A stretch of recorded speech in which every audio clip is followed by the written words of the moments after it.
Hello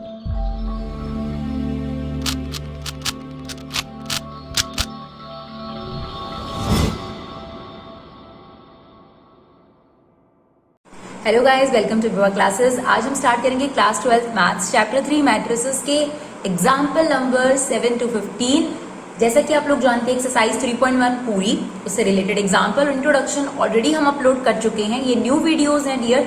जो पुरानी videos में थोड़ा बहुत क्वालिटी इश्यूज आपके साथ रहा, क्वेश्चन इश्यूज रहा, उसको पूरे तरीके से कोशिश करेंगे कि हम इम्प्रूव कर सके।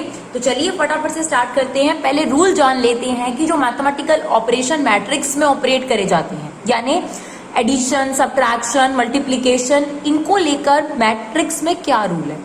तो अगर हम बात करें सबसे पहले एडिशन और सब्ट्रैक्शन की, तो दोनों के लिए रूल सेम है। सिर्फ इतना सा रूल है कि कभी भी आप दो मैट्रिक्स, तीन मैट्रिक्स को अगर आप ऐड या सब्ट्रैक्ट कर रहे हैं तो उनका ऑर्डर जो होना चाहिए वो सेम होना चाहिए। That's it. यानी अगर दो मैट्रिक्स का ऑर्डर डिफरेंट है तो वो ऐड और सब्ट्रैक्ट नहीं हो सकते। यानी सिर्फ और सिर्फ एक सिंपल सा रूल है कि दो मैट्रिक्स जिनका ऑर्डर सेम होगा वो ऐड और सब्ट्रैक्ट हो सकती हैं। यानी अगर हमारे पास एक मैट्रिक्स है ए एम ऑर्डर एन और हमें इसे ऐड करना है B matrix which is a order B, तो ये ऐड या सब्ट्रैक्ट तभी होगा जब m into N should be equal to a into B, right. I hope this rule is clear for addition और सब्ट्रैक्शन। जो सबसे मजेदार रूल है वो है मल्टीप्लिकेशन का। और अगर आप बात करेंगे एग्जांपल्स की कि मैम हमें कुछ एडिशन और सब्ट्रैक्शन के एग्जांपल भी बताइए, तो एग्जांपल में भी वही है, वही हम आपको बताने वाले हैं कि कैसे एडिशन होगा, कैसे सब्ट्रैक्शन होगा।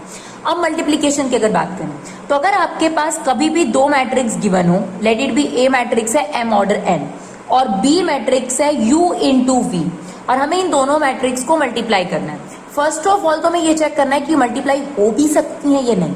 इसके लिए आपको क्या चेक करना पड़ेगा, इनके जो इंटरनल नंबर्स हैं, यानी n should be equal to u। अगर n u के इक्वल नहीं होगा तो a मैट्रिक्स b मैट्रिक्स से मल्टीप्लाई ही नहीं हो सकती। ठीक है, अगर ये दोनों इक्वल हैं तो a इंटू बी मैट्रिक्स निकल कर आ जाएगी आपके पास, और जो मैट्रिक्स आपके पास आएगी उसका रो होगा दिस वन और उसका जो कॉलम होगा दिस वन। एक और समझते हैं, कोई भी मैट्रिक्स हमें दी है, फॉर एग्जाम्पल हमें m मैट्रिक्स दी है, राइट, और उसका ऑर्डर है a इंटू बी, और हमें n मैट्रिक्स दी है, उसका ऑर्डर है आपके पास t इंटू एफ, राइट। अगर आपको इन दोनों मैट्रिक्स को मल्टीप्लाई करना है तो रूल क्या है, सबसे पहले आपने ये चेक करना है, यानी फर्स्ट मैट्रिक्स का कॉलम और सेकेंड मैट्रिक्स की रो इक्वल होनी चाहिए, यानी B should be equal to T. अगर ऐसा है तो ये दोनों मैट्रिक्स मल्टीप्लाई हो जाएंगी, और मल्टीप्लाई होने के बाद जो ऑर्डर आएगा बच्चों वो आएगा a इंटू एफ। क्लियर। तो बहुत सिंपल सा रूल है, अगर आपको दो मैट्रिक्स ऐड करनी है, सब्ट्रैक्ट करनी है, उनका ऑर्डर सेम होना चाहिए, राइट। अगर आपको दो मैट्रिक्स मल्टीप्लाई करनी है तो ये जरूरी है कि फर्स्ट वाले का कॉलम सेकंड वाले के रो से मैच करना चाहिए। अगर ऐसा है तो आप मल्टीप्लाई कर पाएंगे, अदरवाइज नहीं। और जो मल्टीप्लाई कर कर आपके पास एक मैट्रिक्स आएगी, उसका ऑर्डर क्या होगा, फर्स्ट वाले का क्या बचा हुआ है रो, और सेकेंड वाले का कॉलम, वही उसका ऑर्डर होगा, राइट। क्लियर। अब चलिए एग्जाम्पल्स के थ्रू और अच्छे तरीके से इन क्वेश्चंस पर हम लोग फोकस करते हैं। तो चलिए एग्जाम्पल नंबर 7 है हमारे पास, और हमें ए मैट्रिक्स दे रखी है, बी मैट्रिक्स दे रखी है। अगर मैं ए मैट्रिक्स का ऑर्डर लिखूं तो दैट इज 2 इंटू 3, दो रोज हैं और 3 कॉलम्स हैं। सेम बी मैट्रिक्स का ऑर्डर भी सेम है। क्योंकि इन दोनों का ऑर्डर सेम है तो ऐड और सब्ट्रैक्ट करने में तो कोई दिक्कत नहीं होने वाली। अच्छा, हमें क्या फाइंड आउट करना है, हमें फाइंड आउट करना है 2a माइनस बी। जब भी आपने किसी मैट्रिक्स को किसी कांस्टेंट नंबर से मल्टीप्लाई करना है, इसको बोलते हैं स्केलर प्रोडक्ट, और ये बहुत आसान होता है। देखिए क्या करेंगे हम लोग, अगर हमें ए मैट्रिक्स को स्केलर नंबर से मल्टीप्लाई करना है तो जितने भी ए के अंदर एलिमेंट है सब 2 से मल्टीप्लाई हो जाएंगे। ये देखिए सारे, ये हो जाएगा 2, ये हो जाएगा 4, ये हो जाएगा 6, 4, 6, 2, that's it, this is your 2a।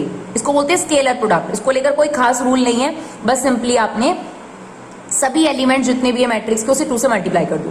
फिर लिख दीजिए बी मैट्रिक्स। अब सब्ट्रैक्ट करने के लिए दोनों का ऑर्डर सेम होना चाहिए। क्या इन दोनों का ऑर्डर सेम है? बिल्कुल सेम है, कोई इसमें दो राय नहीं है कि इनके ऑर्डर में कोई दिक्कत हो। अब देखिए एक और चीज है, सब्ट्रैक्शन में और मजा आता है। वैसे तो आप डायरेक्ट कर सकते हैं, 2 में से 3 चला गया -1, 4 माइनस और ये माइनस कितना हो जाएगा प्लस, तो ये 5 हो जाएगा। मुझे क्या बेस्ट लगता है कि मैं यहां पर लगा देती हूँ प्लस का साइन, और अंदर वाली जो मैट्रिक्स है उसके साइन चेंज कर दो। ये हो गया माइनस, ये हो गया प्लस, ये हो गया माइनस, ये हो गया प्लस, 0 तो खैर नेगेटिव पॉजिटिव नहीं होता। ये ज्यादा आसान हो जाता है, क्योंकि कई बार ऐसा होता है कि बच्चे बीच वाले नेगेटिव को कई बार इग्नोर कर जाते हैं यहाँ पर अगर नेगेटिव हो। तो this is the best way, यहाँ पे प्लस डाल दो और जो नेगेटिव था उसको अंदर मल्टीप्लाई कर दो। अब आपने इन दोनों मैट्रिक्स को ऐड करना है, राइट। 2 और -3 कितना आ जाएगा -1, 4 और 1 कितना आ जाएगा आपके पास 5, 6 और -3 3, 4 और 1 5, 6 + 0 6 एंड 2 और -2 कितना आंसर आ गया 0।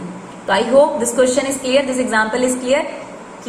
चलिए अब आपको एक इंपॉर्टेंट नोट भी यहाँ पर बता देते हैं बच्चों। एक होता है कम्यूटेटिव लॉ। कम्यूटेटिव लॉ 2 में लगता है। अगर हम 2 मैट्रिक्स को ऐड कर रहे हैं, फॉर एग्जाम्पल A + B कर रहे हैं, that is equal to B × A। इसमें कोई दो राय नहीं है कि अगर आप A + B करें या B + A करें, यानी उनका ऑर्डर चेंज कर दें तो कोई भी परेशानी नहीं होगी। यानी आपके पास कम्यूटेटिव लॉ लगता है एडिशन में, लेकिन सब्ट्रैक्शन में नहीं लगता। ये बात तो हम पहले भी जानते हैं, बिकॉज 2 + 3 = 3 + 2, ओके। लेकिन 2 - 3 not equal to 3 - 2। Similarly A - B is not equal to B - A। तो कम्यूटेटिव लॉ कितनों में लगता है 2 में।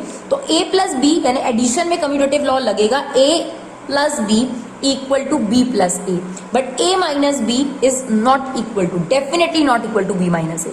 और अगर हम मल्टीप्लीकेशन की बात करें तो क्या मैम मल्टीप्लीकेशन में लगता है क्या A × B B × A के इक्वल होता है? तो हमेशा ऐसा नहीं पॉसिबल, हो भी सकता है और नहीं भी हो सकता। देखिए यहाँ पर 100% ट्रुथ है कि A + B = B + A। A - B B - A के तो कभी इक्वल हो ही नहीं सकता, इसको लेकर तो कोई दो राय है ही नहीं।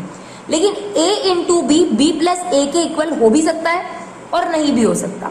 तो यहां पर आपने ध्यान रखना है कि ऑलवेज कभी नहीं लिखना कि AB = BA। यानी आपके पास कम्यूटेटिव लॉ पूरे तरीके से सिर्फ एडिशन में ही लग रहा है, सब्ट्रैक्शन और मल्टीप्लिकेशन में आप कम्यूटेटिव लॉ को नहीं देख पा रहे हैं, राइट। फिर आता है एसोसिएटिव लॉ जो 3 में लगता है। इसमें क्या कह रहे हैं कि अगर मान लीजिए 3 मैट्रिक्स हमारे पास हैं, अगर हम पहले 2 मैट्रिक्स प्लस कर लें और बाद में उसमें C मैट्रिक्स प्लस करें, एंड यहां हम ऐसा कर लें कि लास्ट वाली 2 मैट्रिक्स प्लस करके उसमें A मैट्रिक्स करें, तो वो इक्वल होगा, उसमें कोई दो राय नहीं। तो दिस इज डेफिनेटली ट्रू। तो एसोसिएटिव लॉ भी एडिशन में ही लगता है, सब्ट्रैक्शन में नहीं लगेगा। और आपके पास अगर हम मल्टीप्लिकेशन की बात करें तो वहां पर हो भी सकता है और नहीं भी हो सकता, तो वहां पर अभी कोई श्योरिटी नहीं है आपके पास। इसीलिए कभी भी पूछा जाए कि कम्यूटेटिव लॉ कहाँ लगता है, तो एडिशन में लग जाएगा, एसोसिएटिव लॉ एडिशन में लग जाएगा, सब्ट्रैक्शन में तो पक्का नहीं लगेगा। पर अगर बात करी जाए मल्टीप्लिकेशन की तो उसमें लग भी सकता है और नहीं भी, that depends upon the matrix क्या है हमारे पास, राइट। चलिए अब एग्जाम्पल नंबर 8 देखते हैं।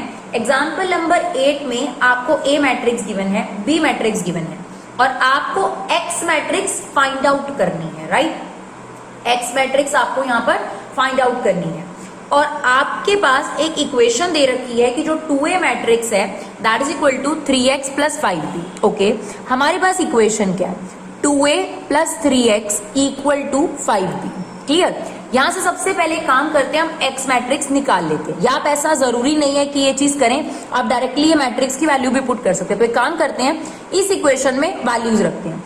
A मैट्रिक्स को 2 से मल्टीप्लाई करना है, इसको क्या बोलते हैं स्केलर प्रोडक्ट। जब एक मैट्रिक्स मैट्रिक्स से मल्टीप्लाई होती है तो मैट्रिक्स मल्टीप्लिकेशन, और जब एक मैट्रिक्स कांस्टेंट से मल्टीप्लाई होती है तो उसे हम क्या बोलते हैं स्केलर मल्टीप्लिकेशन। तो क्या बताया था अभी, ये जो A मैट्रिक्स है इसके सभी एलिमेंट को 2 से मल्टीप्लाई कर दो, कोई ऑर्डर में चेंज नहीं है सिर्फ। तो देखिए 8 को अगर हम 2 से मल्टीप्लाई करेंगे 16 और ये कितना हो गया 0। This is 8, this is -4, this is 6, this is 12, right? और ये 3 × x, x मैट्रिक्स तो हमारे पास है ही नहीं, इसे छोड़ दीजिए। 5 × b, यानी b मैट्रिक्स को हम 5 से मल्टीप्लाई करेंगे तो फटाफट कर देते हैं, कितना हो जाएगा 10, -10, 20, 10, -25 और 5। अब हम क्या करेंगे, ये वाली मैट्रिक्स वहां जाकर क्या हो जाएगी सब्ट्रैक्ट हो जाएगी, बिल्कुल सेम, कोई दिक्कत नहीं है इसमें। तो चलिए ये आपके पास है 10, -10, 20, 10, -25, 5, ये सब्ट्रैक्ट होगी मैट्रिक्स यहाँ आकर 16, 0, 8, -4, 6, 12। अब क्या होगा बच्चों, यहाँ पर हम प्लस लगा देंगे और यहाँ पर जितनी भी मैट्रिक्स के अंदर एलिमेंट है उनका साइन चेंज कर देते हैं, दैट वुड बी बेटर, है ना। तो ये हमने साइन चेंज कर दिया।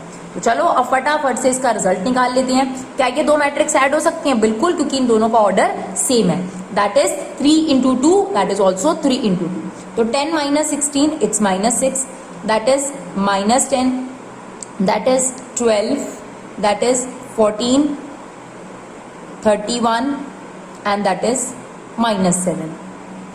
बस अब हमें क्या निकालनी है बच्चों, एक्स मैट्रिक्स। तो ये जो 3 है ये स्केलर नंबर है, वहां जाकर रेसिप्रोकल हो जाएगा 1/3। अब आपने क्या करना है, अंदर हर एलिमेंट को आपने 1/3 से क्या कर देना है, मल्टीप्लाई। हमारी एक्स मैट्रिक्स तैयार हो गई। तो अगर हम -6 को 1/3 से करेंगे तो कितना आ जाएगा, -2। 10 को करेंगे इट्स -10/3, ये आ जाएगा 4, ये आ जाएगा हमारे पास 14/3, this is -31/3 and -7/3। Now we get matrix X. तो आपने देखा एग्जाम्पल नंबर 7 में हमने आपको दो मैट्रिक्स सब्ट्रैक्ट करके दिखाए। यहाँ पर भी हमें सब्ट्रैक्शन भी करना पड़ा, साथ के साथ अपने मिसिंग मैट्रिक्स निकालना सीखा। क्लियर? तो हमने क्या किया, ए मैट्रिक्स को 2 से मल्टीप्लाई करा, इसको एज इट इज रखा, बी मैट्रिक्स को 5 से मल्टीप्लाई करा, ये यहाँ आकर माइनस हो गया, राइट। उसके बाद जो हमारा रिजल्टेंट मैट्रिक्स है ये 3 यहाँ आकर इसे डिवाइड हो गया। सारी एलिमेंट को हमने स्केलर प्रोडक्ट कर दिया। स्केलर प्रोडक्ट कब होता है, जब आपके पास किसी मैट्रिक्स को हम किसी नंबर से मल्टीप्लाई करते हैं। क्लियर? Example number 8। चलिए एग्जाम्पल नंबर 9 देखते हैं। चलिए यहाँ पर आपके पास दो इक्वेशन दे रखी हैं कि अगर x और y मैट्रिक्स को प्लस करा गया था तो रिजल्टेंट मैट्रिक्स ये थी, और x और y मैट्रिक्स को सब्ट्रैक्ट करा गया तो ये मैट्रिक्स है। अब आप ये बताइए कि x और y मैट्रिक्स ओरिजिनली थे क्या। तो इट्स लाइक इक्वेशन ना, जैसे हम लोग 10th में पढ़ते थे linear equation in 2 variable, it's like that. बिल्कुल वैसे ही समझ के चलो इसको। देखो x प्लस y, एक बार ये लिख लो और एक बार लिख लो x माइनस वाई। तो अगर आप देखेंगे तो ऑलरेडी इनके साइन जो है वो अपोजिट है, कट सकते हैं। तो इसे ले लो इक्वेशन 1, इसे ले लो इक्वेशन 2। एक बार इन दोनों इक्वेशन को ऐड करके देखो, आपका काम हो जाएगा। इक्वेशन 1 और इक्वेशन 2। तो देखिए x plus Y, left side में प्लस होगी, है ना, और राइट साइड में। तो राइट साइड प्लस कर लो, 5 + 3 8, दैट इज ऑल्सो 8, 0 + 0 0, 9 और -1 कितना आ जाएगा 8। नाउ y से y कैंसिल आउट हो गया, this is twice of x matrix. ये कितना हो जाएगा आपके पास 8 0 8 0। नाउ ये जो x मैट्रिक्स है इसे यहीं रखेंगे और ये 1/2 वहां चला जाएगा, और जो 1/2 है वो इन सभी से क्या हो जाएगा बच्चों, मल्टीप्लाई। तो ये हो जाएगा 4 4 0 4। हमें मिल गई हमारी x मैट्रिक्स। अब y मैट्रिक्स कैसे निकालें? ये जो x मैट्रिक्स है या तो यहाँ पुट कर दो या यहाँ पुट कर दो। तो हम फर्स्ट इक्वेशन में x मैट्रिक्स पुट करेंगे तो ये वहां जाकर इस रिजल्टेंट मैट्रिक्स में से सब्ट्रैक्ट हो जाएगी। यानी अगर आपको y मैट्रिक्स निकालनी है तो क्या बन जाएगी आपके पास, ये वाली मैट्रिक्स, दैट इज 5 2 0 9 माइनस आपकी x मैट्रिक्स। तो क्या आंसर आ जाएगा बच्चों हमारे पास? हमारे पास y मैट्रिक्स का भी आंसर आ गया 1 -2 0 5, राइट। तो ये है आपके पास क्वेश्चन। आपको क्या दिया हुआ था, x प्लस वाई दिया हुआ था, x माइनस वाई दिया हुआ था। हमने बस इन दोनों इक्वेशन को ऐड करा क्योंकि हमें पता है कि -y से +y कट जाएगा। तो यहाँ पर आ गया ट्वाइस ऑफ x और ये दोनों का एडिशन आ गया। x को यहीं छोड़ा, 1/2 वहां गया। जब 1/2 को इससे मल्टीप्लाई करेंगे तो सभी एलिमेंट्स क्या हो जाएंगे, हाफ। तो आ गया 4 4 0 4। ये हमारी x मैट्रिक्स आ गई बच्चों। ये जो x मैट्रिक्स थी हमने यहाँ पुट कर दी, ये x मैट्रिक्स वहां जाके माइनस हो जाएगी इस मैट्रिक्स में से। तो हमारे पास क्या निकल कर आ गई, हमारी y मैट्रिक्स। क्लियर? चलिए देखते हैं एग्जाम्पल नंबर 10। एग्जाम्पल नंबर 10 में कहता है find the value of x and y। देखिए अगर कैपिटल X कैपिटल Y है तो इसका मतलब मैट्रिक्स मिसिंग है, लेकिन अगर स्मॉल x स्मॉल y है तो वो एलिमेंट मिसिंग है। दो चीजों से आप क्लू ले सकते हैं। आप देख सकते हैं यहाँ पर अंदर मैट्रिक्स के अंदर लिखे हुए, और मैट्रिक्स के अंदर वैसे भी एलिमेंट ही होते हैं, राइट। तो जब भी कैपिटल लेटर हो, इससे पहले जो था, कई बार बच्चों के मन में ही सवाल आता है कि मैम हमें कैसे पता चला कि वो मैट्रिक्स थी। वहां पर वो मैट्रिक्स इसलिए थी क्योंकि वो कैपिटल लेटर से डिनोट किया गया था। और जब हमने मैट्रिक्स का आपको इंट्रोडक्शन दिया था, हमने आपको बताया भी था कि इस चैप्टर के अंदर जितनी बार भी कैपिटल लेटर्स होंगे उसका मतलब मैट्रिक्स मिसिंग होगी। क्लियर? चलिए अब हमारे पास ये इक्वालिटी दे रखी है और हमें क्या करना है, x और y की वैल्यू। तो सबसे पहले 2 को इस मैट्रिक्स से मल्टीप्लाई कर दीजिए। स्केलर प्रोडक्ट है ना, मल्टीप्लाई कैसे होगा, हर एलिमेंट 2 से मल्टीप्लाई हो जाएगा। तो ये हो गया 10, ये हो गया 14, इसे ध्यान से करिएगा क्योंकि बच्चे एक कर देते हैं और दूसरा रह जाता है, पूरा मल्टीप्लाई होगा 2 से। क्लियर? प्लस ये हमारे पास एक मैट्रिक्स है और ये इक्वालिटी हमें पहले ही दे रखी है, ये इक्वालिटी होल्ड करती है, यानी ये दोनों इक्वल हैं। क्लियर? चलिए अब इन दोनों मैट्रिक्स को ऐड कर लीजिए, तो ये एलिमेंट इसमें ऐड हो जाएगा, क्या बन गया 2x प्लस 3, 10 माइनस 4 6, 14 प्लस 1 15 और ये आ गया 2y माइनस 6 प्लस 2 करेंगे -4 इक्वल टू में बच्चों ये वाली मैट्रिक्स चल रही है हमारे पास। तो अगर ये दोनों मैट्रिक्स इक्वल हैं, हमने पढ़ा है कि दो मैट्रिक्स अगर इक्वल हैं तो उनके कॉरस्पॉन्डिंग एलिमेंट्स भी फॉर श्योर इक्वल होंगे। That means 2x plus 3 should be equal to 7, ये तो खैर इसके इक्वल है ही, ये भी इसके इक्वल है ही, thereby 2y minus 4 is equal to 14। तो 2x इज इक्वल टू 4 यानी x की वैल्यू हमारे पास कितनी आ गई 2, सेम ये वहां जाकर ऐड हो जाएगा 18, y की वैल्यू कितनी आ गई आपके पास 9, तो x और y की वैल्यू भी कैलकुलेट हो गई हमारी। चलिए बच्चों एग्जाम्पल नंबर 11 देखते हैं। एग्जाम्पल नंबर 11 में आपको दिया हुआ है कि आपके पास दो फार्मर हैं, रामकृष्ण और गुरुचरण सिंह, और वो 3 तरीके के चावल जो हैं, राइस जो है वो मार्केट में बेच रहे हैं। तो सितंबर की सेल रुपए में और अक्टूबर की सेल रुपए की मैट्रिक्स आपको दे रखी है उनकी। तो रामकृष्ण जो है वो बासमती चावल जो है वो 10,000 रुपए के बेचते हैं सितंबर में, परमल जो है वो 20,000 रुपए का बिक जाता है उनका, और नरुआ जो है वो 30,000 रुपए का बिक जाता है।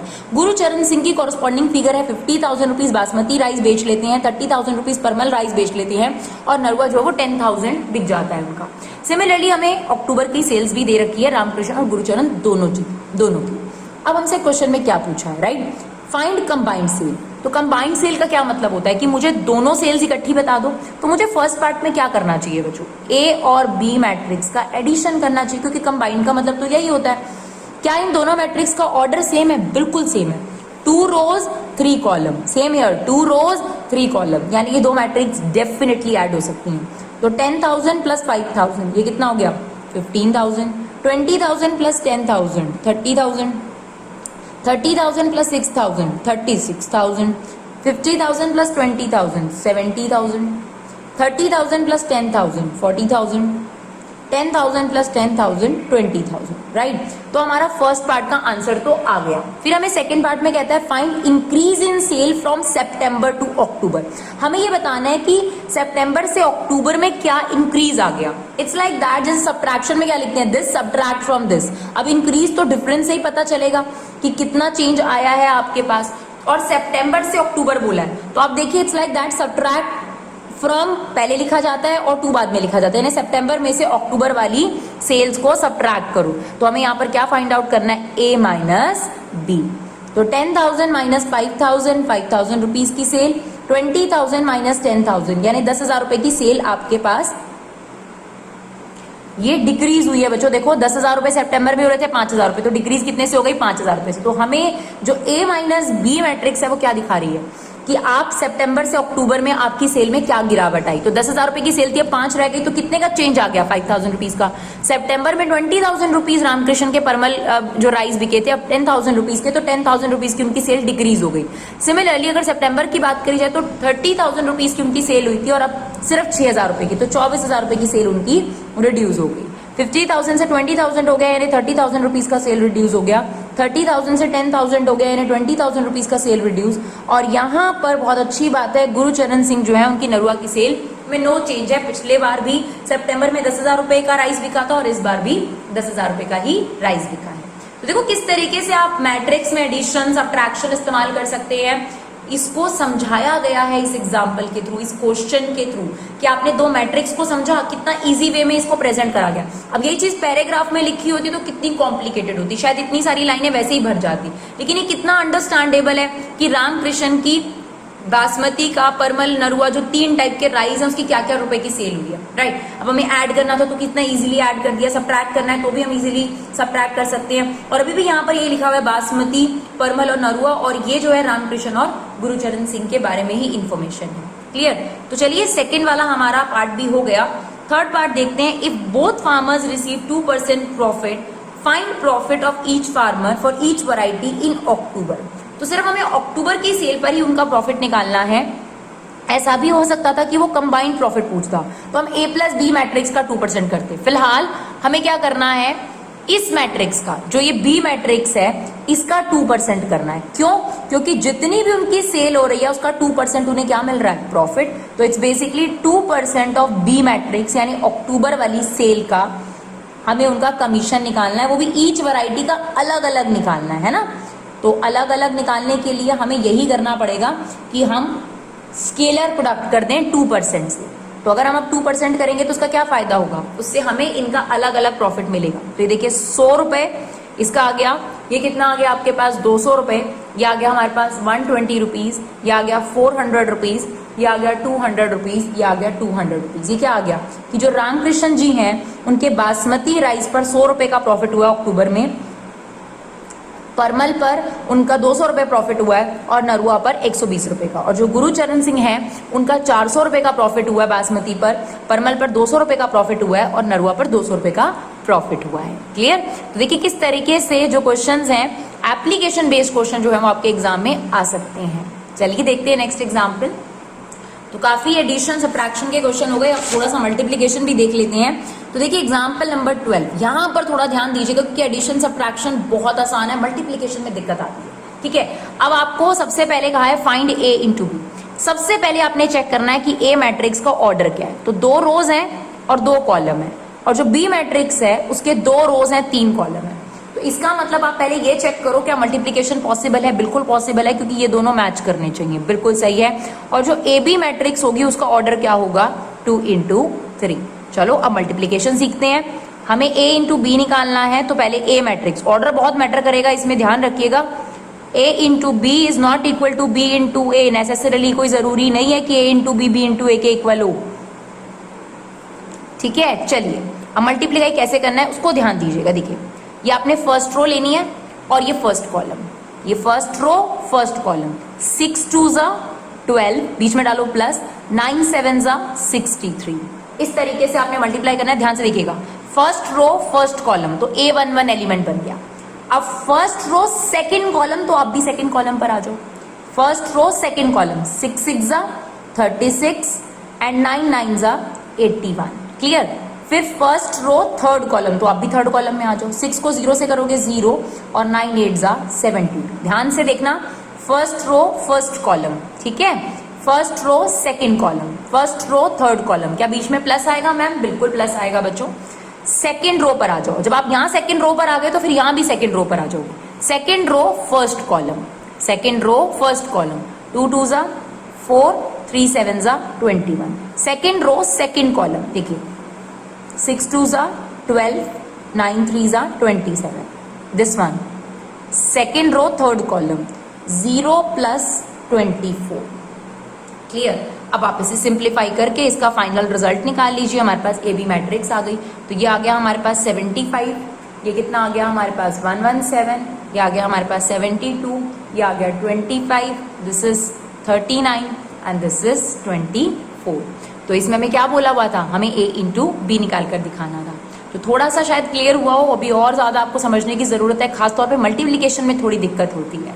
चलिए एग्जाम्पल नंबर 13 देखते हैं और आपको और समझाने की कोशिश करते हैं। तो यहाँ पर भी हमें ए इंटू बी मैट्रिक्स दिया है और हमें कहा है ए बी भी फाइंड आउट करो और बी ए भी फाइंड आउट करो और ये शो करो कि ए बी बी ए के इक्वल नहीं है। तो चलो देखते हैं क्या ए बी बी ए के इक्वल आता है या नहीं। तो सबसे पहले ये चेक करो कि ए इंटू बी पॉसिबल है। ए का ऑर्डर क्या है बच्चों, देखो 2 into 3 है ना, और इसका ऑर्डर है 3 into 2। तो ए इंटू बी पॉसिबल है बिकॉज 2 into 3 3 into 2, इनका ऑर्डर जो है वो मैच कर रहा है। और जो हमारे पास ए बी मैट्रिक्स आएगी उसका ऑर्डर क्या होगा, 2 ऑर्डर 2। तो चलो पिक कर लेते हैं और यहां पर हम लिख लेते हैं बी मैट्रिक्स। क्लियर? चलो अब इनको मल्टीप्लाई करते हैं, ध्यान से मल्टीप्लाई करना है। देखो फर्स्ट रो फर्स्ट कॉलम, पहला एलिमेंट बनेगा फर्स्ट रो फर्स्ट कॉलम। 1 को 2 से मल्टीप्लाई करा 2, -2 को 4 से करो -8, 3 2 जा 6। ठीक है, तो ये फर्स्ट रो फर्स्ट कॉलम एक एलिमेंट बन गया। अब फर्स्ट रो सेकंड कॉलम, तो आप भी सेकंड कॉलम पर आ जाओ। First row second column, right, कितना आ जाएगा ये आ गया 3, ये 1 है बच्चों, माइनस मत समझ लीजिएगा, 3, ये आ गया आपके पास -10, 3 को 1 से करेंगे 3। दोबारा से देखना, first row first column, respective elements को मल्टीप्लाई करते जाओ और बीच में प्लस, फिर फर्स्ट रो सेकेंड कॉलम। अब हमारी ये दोनों जो फर्स्ट रो के साथ कॉलम थे वो फिनिश हो गए, हम सेकेंड रो पर आ गए। अगर आप वहां पर सेकेंड रो पर आ गए तो यहां भी आ जाओ।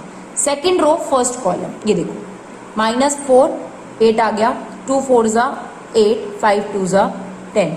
यहाँ पर भी सेकेंड रो सेकेंड कॉलम, तो यहाँ आ जाओ आप भी। ये कितना आ जाएगा -12, 5 2 ज़ा 10 +5।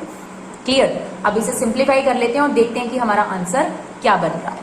तो हमारा आंसर आ रहा है बच्चों, ये आ गया 8 -8 0, ये आ गया आपके पास -4, ये आ गया हमारे पास 10 और ये आ गया हमारे पास 3। तो फिलहाल हमारे पास ए बी मैट्रिक्स ये आ गई और हम ये जानते थे कि वो ऑर्डर 2 में ही आएगी।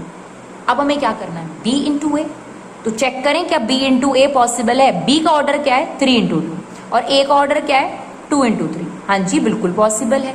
और जो हमारे पास मैट्रिक्स आएगी बच्चों वो 3 ऑर्डर 3 की आएगी। तो ऑर्डर से ही पता चल गया कि a into B B into A के इक्वल नहीं है। पक्की बात है ना, क्योंकि जो a इंटू बी का ऑर्डर है वो 2 ऑर्डर 2 है और जो अब b इंटू ए आएगा उसका ऑर्डर क्या होगा 3 इंटू 3। तो चलो b मैट्रिक्स लिख लेते हैं 2 4 2 3 5 1 और फिर a मैट्रिक्स। तो यहाँ पर उसने आपको क्लियर कर दिया कि आपके पास a into B B into A के इक्वल नहीं होता। इन जनरल अगर आप नंबर के साथ ये चीज देखें 2 इंटू 3 डेफिनेटली 3 इंटू 2 के इक्वल होती है, पर मैट्रिक्स में ये चीज इक्वल हो भी सकती है और नहीं भी हो सकती। तो ऑलवेज नहीं बोल सकते कि नहीं कभी भी ए बी बी ए के इक्वल नहीं होता, ऐसा बोलना भी गलत होगा। हो भी सकता है और नहीं भी हो सकता, that depend upon the matrix क्या गिवन है। तो चलो अब मल्टीप्लीकेशन देखते हैं ताकि हमें मल्टीप्लीकेशन और अच्छे से समझ में आए। देखो फर्स्ट रो फर्स्ट कॉलम, पहला एलिमेंट बन जाएगा फर्स्ट रो फर्स्ट कॉलम। 2 को इससे मल्टीप्लाई करो 2, ये आ गया आपके पास -12। फिर फर्स्ट रो सेकेंड कॉलम, ये देखो ऐसे 2 2 ज़ा -4, 3 2 ज़ा 6। First row third column, first row third column, ये आ गया 6, ये आ गया 15। ठीक है। सेकेंड रो फर्स्ट कॉलम, ये आ गया 4 और ये आ गया आपके पास -20। ठीक है। सेकेंड रो सेकेंड कॉलम, तो यहाँ आ जाओ -8 + 10।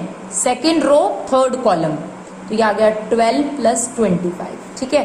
Third row first column 2 -4। Third row second column -4 + 2। Third row third column, ये आ गया 6 + 5।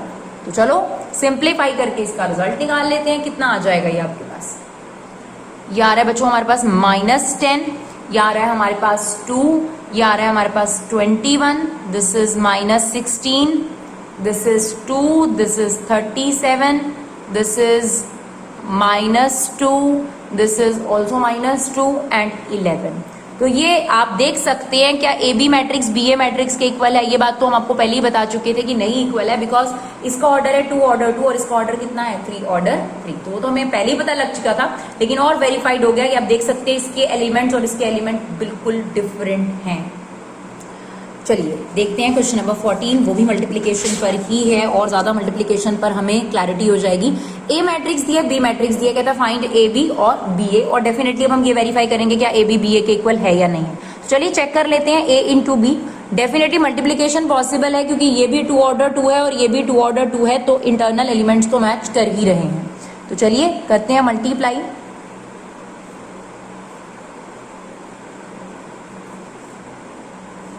First row first column, first row first column, 1 को 0 से करेंगे 0, इसको इससे करेंगे ये भी 0। Now first row second column, ये आ जाएगा 1 + 0।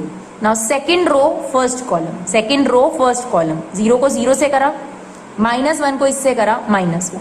Second row second column, 0 into this 0, -1 into this also 0। तो हमारे पास ये आंसर आ रहा है 0 1 -1 0, ये हमारा आंसर आ रहा है। अब हम फटाफट से चेक कर लेते हैं b इंटू ए भी। b क्या है आपके पास, बहुत मैटर करता है बच्चों ऑर्डर इसके अंदर, मैट्रिक्स के अंदर। तो चलिए अब मैट्रिक्स को मल्टीप्लाई करते हैं और देखते हैं क्या इक्वल आ रहा है। चलिए इसको इससे मल्टीप्लाई करेंगे, फर्स्ट रो फर्स्ट कॉलम, 0 को इससे करेंगे 0, 1 को 0 से करेंगे ये भी 0। Now first row second column, तो ये आ गया 0 -1। Now second row first column, तो ये आ जाएगा 1 + 0 बेसिकली 1। अब इसको इससे मल्टीप्लाई करेंगे तो ये आ गया 0 + 0। तो ये हमारे पास आ गया बच्चों 0 -1 1 0। They are definitely not equal because order is same, कोई दिक्कत नहीं, ये भी 2 ऑर्डर 2 का है, ये भी 2 ऑर्डर 2 का है, पर एलिमेंट भी सेम होने चाहिए। देखो ये 0, दो मैट्रिक्स इक्वल कब होती हैं, यहाँ पे 1 आ गया -1 आ गया, यानी इसका जो A12 एलिमेंट है इसके A12 एलिमेंट से मैच नहीं कर रहा, इसका जो A21 एलिमेंट है वो A21 एलिमेंट से मैच नहीं कर रहा। तो यहाँ पर भी हमें यही कंक्लूजन मिला कि AB BA के इक्वल नहीं होता। बट बच्चों मैं आपको बार बार ये बात कह रही हूँ कि ये नेसेसरली हम नहीं बोल सकते कि AB BA के इक्वल हमेशा ही नहीं होता, कभी कभी हो भी सकता है इक्वल, राइट। तो इसको लेकर कोई ऑलवेज नहीं इस्तेमाल कर सकते हम लोग कि हमेशा ये ट्रुथ है कि AB never be equal to BA। It can be और it can not be, right. तो ये 1 मार्कर में भी अगर आप NCERT एग्जाम्पलर्स के MCQs देख रहे हैं तो उसमें आपको दिख जाएगा, इस तरीके का क्वेश्चन भी हमने आपके साथ डिस्कस करा है। तो NCERT एग्जाम्पलर में भी इस तरीके का आपके पास क्वेश्चन है। तो चलिए अब एग्जाम्पल नंबर 15 चेक करते हैं। इसमें भी हमें क्या करना है, A इंटू बी करना है। तो चलिए फटाफट से A इंटू बी कर लेते हैं, बहुत आसान है। A इंटू बी, क्या मैट्रिक्स मल्टीप्लीकेशन पॉसिबल है? बिल्कुल पॉसिबल है, क्योंकि 2 ऑर्डर 2 और 2 ऑर्डर 2 की ही दोनों मैट्रिक्स हैं। तो चलिए मल्टीप्लाई कर लेते हैं, इसको इससे मल्टीप्लाई कीजिए। देखिए 0 को 3 से करेंगे 0, इसको इससे करेंगे तो जो फाइनल रिजल्ट आ गया बच्चों 0, फिर इसको इससे करेंगे ये हो गया 0 + 0, ये भी 0 आ गया। अब इसको इससे मल्टीप्लाई करेंगे, इसका भी मेरे हिसाब से रिजल्ट 0 आ रहा है, इसको इससे करेंगे तो ये भी 0 आ रहा है। तो फिलहाल हमारा जो AB मैट्रिक्स है वो क्या आ गया, 0 मैट्रिक्स। याद है 2 ऑर्डर 2 का 0 मैट्रिक्स हमने पढ़ा है टाइप्स ऑफ मैट्रिक्स जब हमने आपको कराया था। तो आई होप आपको यहाँ तक के जितने भी एग्जाम्पल हमने कराए वहां तक आपको क्लियर रहा हो। आगे के एग्जाम्पल्स भी हम लेकर आएंगे, बहुत इंपॉर्टेंट एग्जाम्पल हैं, तो वो हम इस वीडियो में कवर नहीं कर सकते थे। बहुत अच्छे एग्जाम्पल्स हैं तो उनको अलग से बनाएंगे आपके पास, और फिर आपके पास एक्सरसाइज भी जल्दी से जल्दी लेकर आएंगे।